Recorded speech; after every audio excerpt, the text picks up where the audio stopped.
Okay, so underneath the United States, there are 161 active volcanoes that we're keeping an eye on. And right now, today, 3 of them are actually showing some pretty serious signs of activity. They're on elevated alert. Now, this isn't some crazy prediction or a scary worst case scenario. This is just the documented, measured status straight from the scientists at the US Geological Survey. The government basically uses a color code for volcano threats. Green means everything's normal. Orange means a volcano's getting restless and an eruption could be coming. Red means an eruption is happening or about to happen. These 3 volcanoes, they're at yellow. The official term is advisory. It means the ground is shaking. It means rock is expanding. It means molten magma is moving around just under the surface. And here's the kicker, the part nobody seems to be talking about. These aren't tiny, insignificant bumps in the ground. One is a certified supervolcano right here on the California mainland. Another one is erupting in super slow motion, building a whole new mountain inside its crater.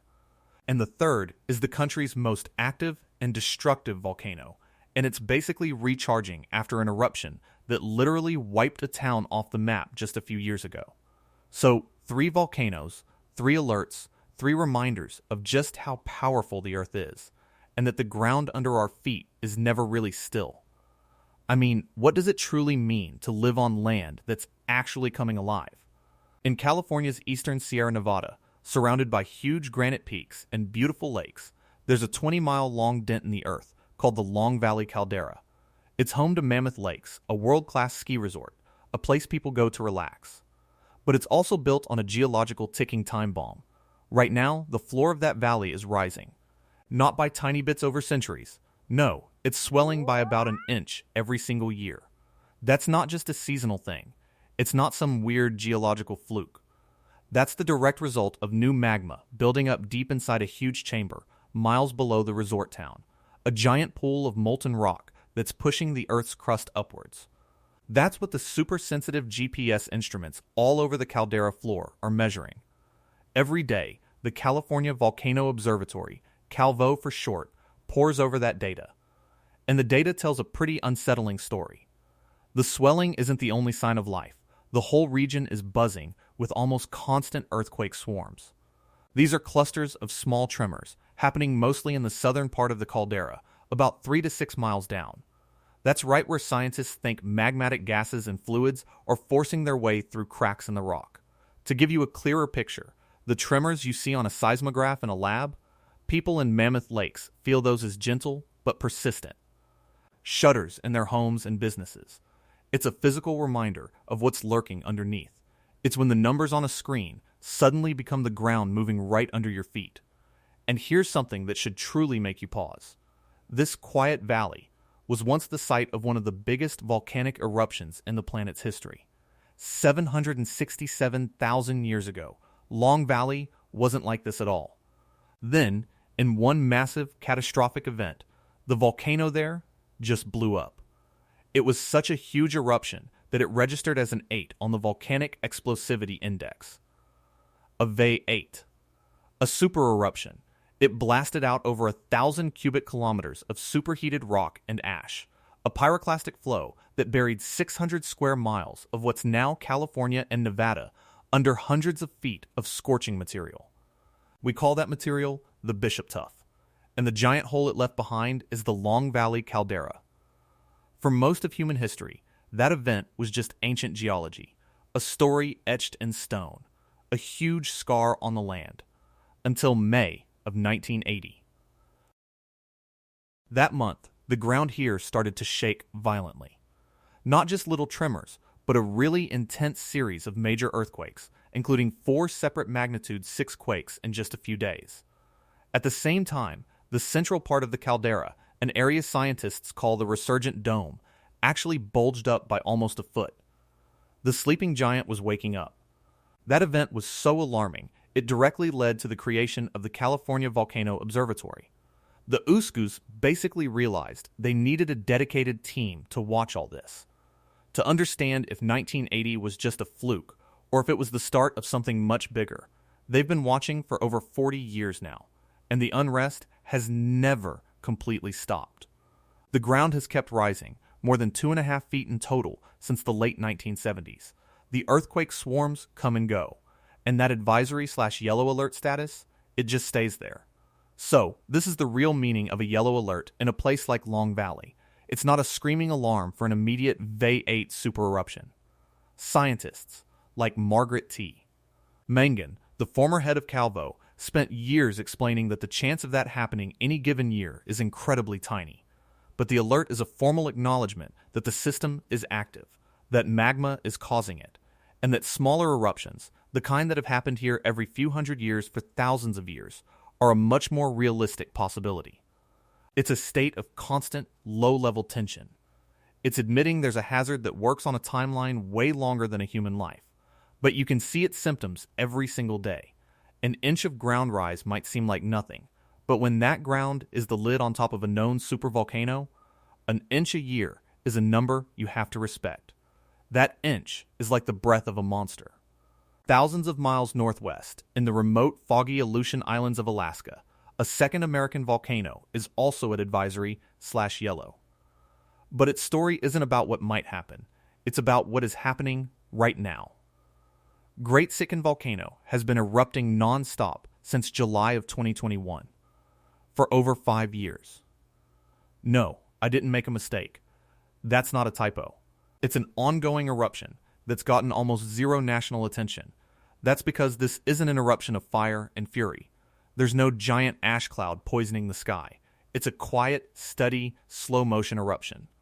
Since 2021, thick, gooey lava has been pushing its way into the volcano's summit crater, piling up, cooling, and slowly building a new lava dome. It's a new piece of the mountain, growing from the inside out. The Alaska Volcano Observatory, or AVO, watches this whole process with a kind of detached precision that probably hides how significant it is. David Fee, the observatory's top scientist, leads a team responsible for about 80 active volcanoes spread across a 1,000-mile arc. From their offices in Fairbanks and Anchorage, they use satellite imagery and distant seismic sensors to keep tabs on things. On a clear day, satellite photos confirm it. The lava dome at Great Sitkin's 5,700-foot summit is bigger this month than it was last month. It's been growing, without stopping, for years. So this is what an advisory/yellow alert means here.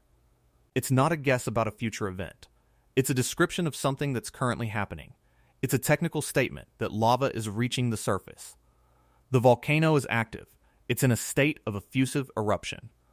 What makes this more than just a cool geological fact is Great Sitkin's location. It's right on the edge of one of the busiest highways in the world, a highway through the sky. The air routes connecting North America and Asia fly directly over the Aleutian Arc. And volcanic ash? That stuff is uniquely deadly to modern aircraft. It's not like regular dust or sand. Volcanic ash is pulverized rock and glass. When jet engines suck it in, the intense heat melts the glass particles, which then literally weld themselves to the turbine blades and fuel nozzles.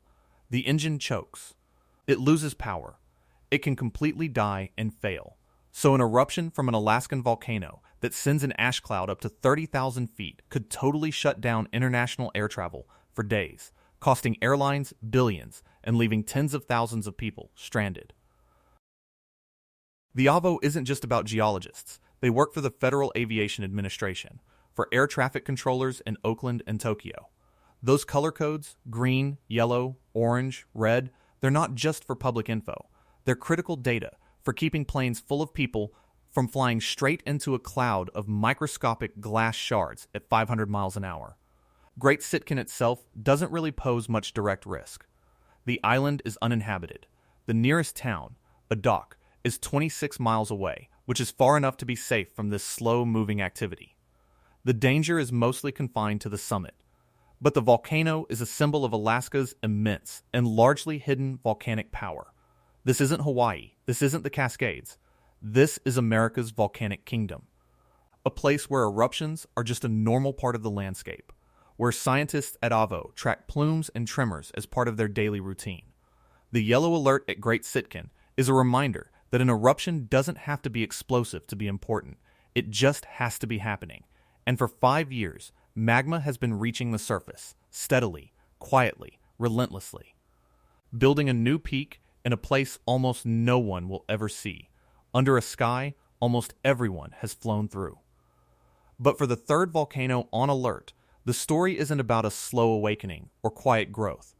It's about memory, and it's about the very real threat of what happens when a truly violent volcano reloads.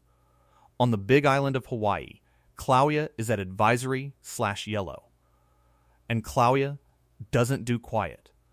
In 2018, the whole world watched as Kilauea's internal system completely failed. This wasn't a summit eruption contained within the huge crater of Halemaumau. This was different. Fissures tore open in the ground 20 miles downhill, right in a residential neighborhood called Leilani Estates. Lava shot hundreds of feet into the air from cracks in streets and backyards.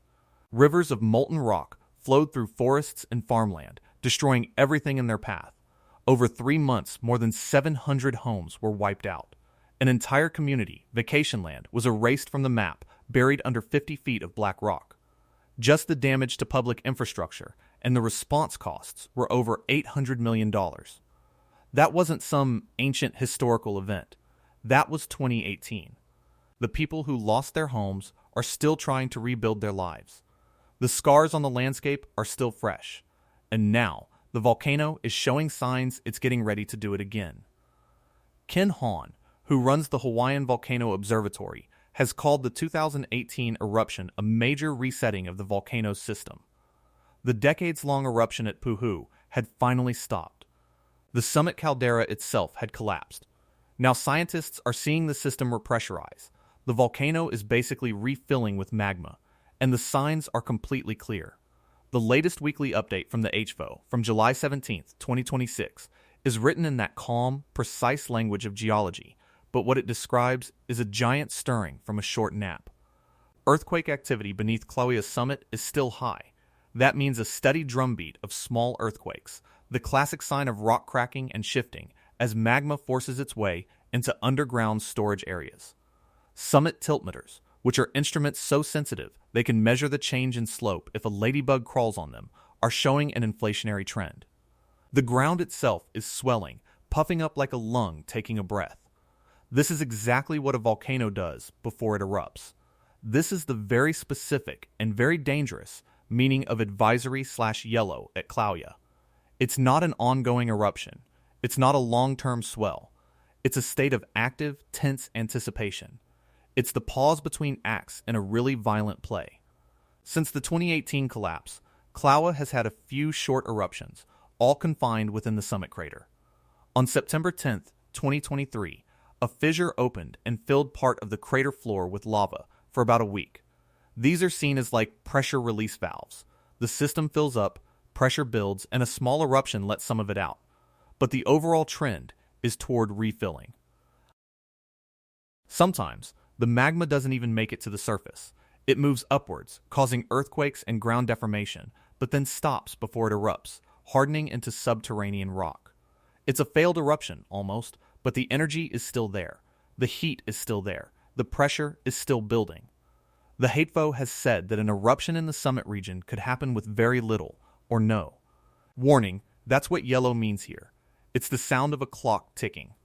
For the people living on the Big Island, for the scientists at HVO who watch those monitors 24/7, the 2018 eruption isn't history. It's their baseline. It's a demonstration of what Kilauea is capable of.